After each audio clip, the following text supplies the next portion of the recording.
Hi. I think we can all agree that the last couple of days, actually the last couple of weeks, has been a lot for any Nigerian, especially if you are in Nigeria. It's been a lot. Anyway, welcome to the channel. My name is Obina. If you're new to the channel, please subscribe and like and share and whatever you can do to support the channel. If you are already a family member, welcome to the channel. Let's get it. If you're not aware, Nigeria is actually undergoing preparations for a general election, presidential election. It's big because for the last couple of years, actually 8 years, it's been mixed feelings for a lot of people. For some people, it's been like sadness, it's been like hatred. Actually, for a lot of Nigerians, it's been really bad. They've been like, oh my God, the government is not doing good. We need to get the government out of office so we can get somebody who is competent in the office. Like a lot of Nigerians have suffered the last couple of years, and this election is like a defining factor for what's going to happen for the next 8 years, because we have this idea that whoever gets into office stays for 8 years, not 4 years, because after 4 years they get to campaign again, and most cases they get re-elected. And especially with the rigging, everybody who gets into office has a huge chance of getting re-elected. But anyway, that is the reason why this election is very big, because considering the last couple of years, the last 8 years, it's been a mess in the country. The country is really going down the drain. Looking at what has happened economically, based on infrastructure, based on the quality of life, based on the standard of living, everything is literally going down the drain, and Nigerians are looking for a savior. The good Nigerians are looking for a savior. Some Nigerians are still like, you know what, nothing happened in the last couple of years, the 8 years, it wasn't such a big deal. I'm good, I'm fine, I feel like the government is working and it's working for me. But the majority of Nigerians actually felt the pain, the agony, the suffering that happened in the last couple of years, and they want to change the government. But who are they changing it to? That is the question. Now we have PDP, APC, which is like our normal political parties that always campaign for elections every 4 years. But this time around, there is a difference. We have PDP, APC, LP, and NNPP. I hope that's correct. NNPP. So it's 4 parties. Normally, we just have APC and PDP, but this year we have like more parties. People would say that it's just PDP, APC, and LP, but I've done groundwork and I can say that Kwankwaso guy is actually doing crazy around the north. And I think what he has done so far in terms of gathering votes, I feel like he is somewhere up there, and we should be able to like put him among the top contenders. So he's among the 4 top contenders. There are APC, PDP, LP, and NNPP. And Nigeria is about to decide in like few days. Actually, Saturday the 25th of February. And there's high tension in the country. Like the last week actually has shown how much tension there is. There has been tension like in the country before the last week, but this week, oh my God, the tension is crazy, because this is the defining week. This is the week where you get to convince whoever is maybe supporting Bola Tinubu to support Peter Obi. This is the week when you get to convince whoever is supporting Peter Obi to support. I don't think anybody who is supporting Peter Obi wants to be convinced to anything. But let's just say whoever is supporting Peter Obi to support Bola Ahmed Tinubu or Atiku or Kwankwaso, this is the defining week. This is the final week where everything just gets solidified, and then we just walk into the election. The election is a Saturday, and because of that, there's high tension. People are like deciding where they want to be, where they want to stay, where they feel like they're safe, because people are scared there actually might be violence in this election. And I believe there won't be much. I believe there won't be violence, to be honest. I don't know why I believe so, but I'm really looking forward to it, and I hope there won't be violence. The funny thing is, for some reason, the opposition parties find it easy to target like the third party, like the third force, as they put it, which currently, to be honest, if I'm going by the speculation around the social media speculation and the physical speculation, to be honest, I feel like it's no longer a third force, it's probably a first force. But let's just say it like that, because the other 2 parties have been in power for a while. So let's just say a third force. People are being like really scared about the third force, because it's been really gathering like crazy support lately. And actually from the beginning of the time he announced that he was going to be contesting for the presidential position, the opposition parties didn't really find him as a threat, but recently they have been seeing him as a big threat, and there's been like a lot of attacks on people who are presumed to want to vote for him, which is kind of keeping the country on a very unstable level. So a lot of people are going like back to their homes, and they don't want to be like where they are because they feel like there might be some sort of violence. Anyway, the election is approaching and the tension is high, not just on the speculation of violence. There's actually more to it. Today I went to eat lunch in a restaurant, and I found out, and I got to spend like 2 hours after my lunch, actually 1 to 2 hours. I don't know what exactly it is, but somewhere between that, I got to spend that waiting for the alert to reach the people who own the restaurant before I can leave, because apparently they've had a lot of failed transactions. People who claim that okay, they have made transfers, this debit alert and all that stuff, but they didn't get any alert after that. A day after that, 2 days after that, they didn't get any alert. So I had to face a lot of issues with that, because I got there, and then even before I got into the restaurant, they were complaining that your transfer yesterday was not successful. I think you might be getting a reversal. Please do another transfer today,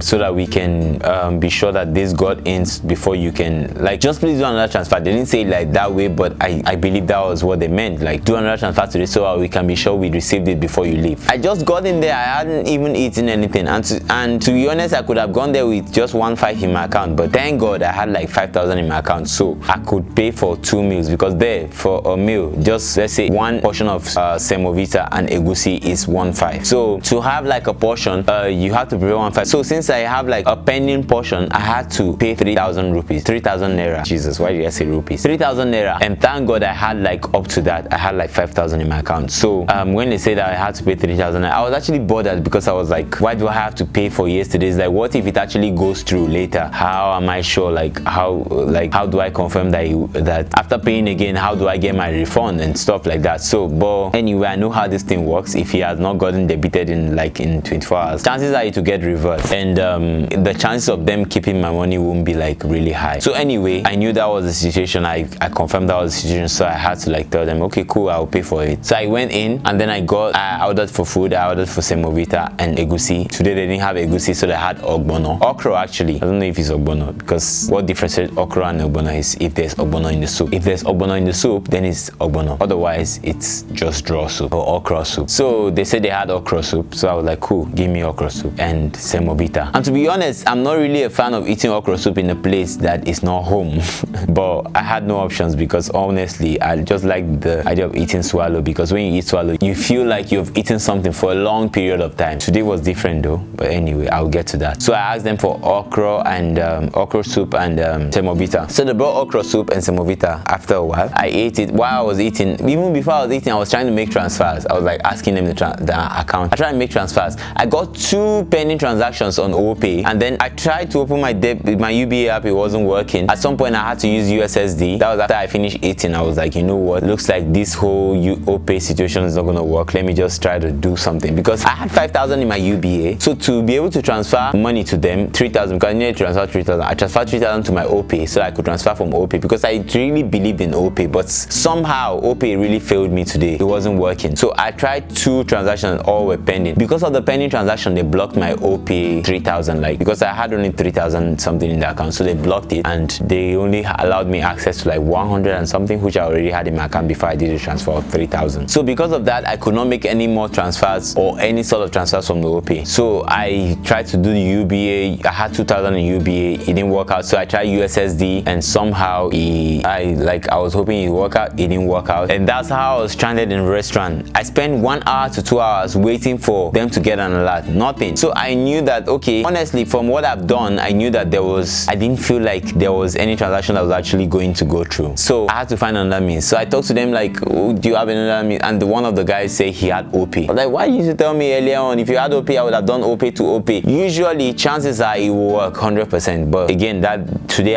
with all the failed transactions, I wasn't sure if OPay was going to work, even OPay to OPay. So anyway, he told me he had OPay. So I was like, you know what, let me try from transferring. And I tried, and that was when I realized that the whole block situation, they blocked 3,000, knowing that I've tried to transfer 3,000, because both the 3,000 was on pending transaction. So they wanted to be sure that the transaction works or doesn't before I can use the money. So I had to wait for a while to confirm that the transaction either worked or not, and apparently it didn't work. So I got 1 failed transaction, because I transferred 1.5 twice. So I got 1 failed transaction, and I was like, okay, cool. I guess once I got 1 failed transaction, I assumed that it should be able to work now. So I tried sending OPay to OPay, and it worked. That was 1,500 done, but then I still have 1,000 1,000. I still had 1,500 to pay. I was thinking, what am I going to do? What am I going to do? And then luckily they had like a POS guy who they knew. So they called him and he came around and he took my card, and then the 2,000 I had in UBA, I paid 1,600, 100 naira for POS transaction, POS, I don't know, POS charges. And then so I paid 1,600. He did that and he walked. And that was the time that I got the permission to be able to leave the restaurant. Honestly, I was already thinking about the possibilities that I might have to wash plate today, or I might have to like wait really long today, because I waited for like 1 hour plus to see the transaction. This is what we go through right now in the country, because they're not giving us cash and the banks are not really ready to handle the number of transactions that happen in a day. So we all face a little bit of lag. Some people can't even open their app. I have like people owing me that can't open their apps and they can't send me. There was a lady who is owing me from the performance I did. Actually, I'm a musician, if you don't know. I did the performance at her venue a few days ago on last Saturday, and I was supposed to get money till today, and I didn't get it, and I was like trying to call her to like complain, like, why have I not gotten the alert from my performance? But then she started telling me her own problems like how she could not pay for yam, how she went for shopping and could not pay for it, and I started feeling bad for her. This was me who called. When I called, I was like calling with the intention of complaining why I wasn't getting paid. But then when she now told me the reason that she could not actually make transfers from her phone because her app does not open, and then telling me all the problems she's been facing with the whole transfer situation, I had to start telling her, sorry, this was me who called to complain, but I ended up telling her, sorry, hi, Jesus, come on, we'll all survive this economy, this whole situation, we'll all survive it. Let the election come and go so that we'll know what we are doing. I was confronting her. Sorry, I wasn't confronting. I was calling her to confront her, but I ended up like telling her, sorry, that it's going to be well. We are all going to survive it. You know, it's crazy what this country does to you. Like, everybody is going through it. Like, you know that this is a situation. They cannot send you money because the app is not working. So you know that it's beyond you. You can't even complain, because if you complain, what is going to happen? Are they going to send it? No, they're not going to send it. You cannot force them to send money, because they cannot send money because the app is not working. So as a situation of like, I had to just be sorry about the situation. I hope that we all get through this. So anyway, I was at this restaurant and I spent that long waiting for transaction. Finally, the POS situation worked, and that was my path to leave. But going home, I was just thinking, like, what if there was no way? What if nothing worked? What would I have done? I would have literally sat there waiting for a transaction to click, like waiting for them to get a debit alert before I can leave. This is the situation. This is what we are going through right now in the country. I feel like it's affecting the normal people, like the layman, more than the people that they claim that they're targeting, because they claim they're targeting the politicians, but the politicians have access to this money. Take for example somebody like Tinubu. He has like access to I heard he has shares, I don't know, in like 3 banks. Peter Obi probably has some shares in some banks. Atiku, I believe, has big access to any bank, and Franco, so I don't know, like all of them have access. So we all know that in this country, bad things don't happen to the big people, it always happens to the layman. So this whole naira situation, I feel like it just affects, or currency change, I feel like it affects the layman more than it affects the people who they claim they're targeting. So it's just really annoying why we have to go through all this for somebody who won't actually feel the effects of what they're claiming they're doing to him. So I just wish that they had more understanding of they actually, because I feel like they know, but I don't know, why wouldn't they know that politicians don't actually get affected by this? Because they have access to the currency. They have, in fact, with the scarcity of the currency, is because the politicians are getting bigger access. If they're sending, for example, as they claim, 30 million to each bank per day, a politician somewhere is getting 20 million, or even the whole 30 million. So I feel like they should have considered the lay people and known that this will affect us a lot more than it will affect the normal politicians that they claim that they're going after, and then not allow the policy to sail. But anyway, the policy is sailing and everybody is suffering. The Supreme Court keeps asking them to like reverse the situation, but obviously my country is lawless and nobody listens to the Supreme Court for any reason. So nobody's listening and the policy keeps on sailing. Election is in a few days, and to be honest, there's a part of me that feels like this policy is actually stopping a politician, but I know very well that it's not stopping anybody. If a politician is really serious about buying vote, he'll still buy vote. If it means promising them and eventually paying them, he'll do it. Whatever way it takes, whatever it takes. A politician wants to buy vote, will buy vote. This whole situation is not going to stop them. That's not just it. I'm literally stuck in a studio. Like, this is a studio actually where I'm shooting. I've been here for a couple of days and I've been trying to, like, whenever I go to buy anything outside, I can't take any form of bike or keke or whatever because I don't have cash. Nobody has access to cash. They took our cash